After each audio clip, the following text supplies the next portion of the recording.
Everyone चलते आज आम शिखा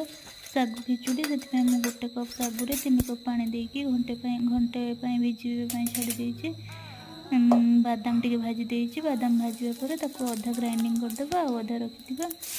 कड़ई बसईदे कड़ई तातीगले टे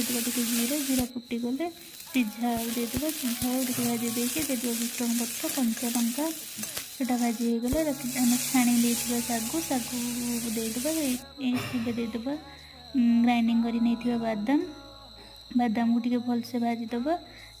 देदेबा टिके जो गोटा बादाम ताको लुण पकई देकी भलसे करदेबा आपण मैंने चीनी भी टिके पकई देखे खट्टा मीठा लगे सेटा ऑप्शनल जदि चाहिए आम आपड़ पकई पारे ना भी स्किप करदे पारे एबे टिके देदेबा लेंबू रस गोलमरीच गुंड यही रेसिपीटी आपड़ पूजा पर्व जो थे चाहिए खाईपर देखो रेडी हो गला मोर सागु।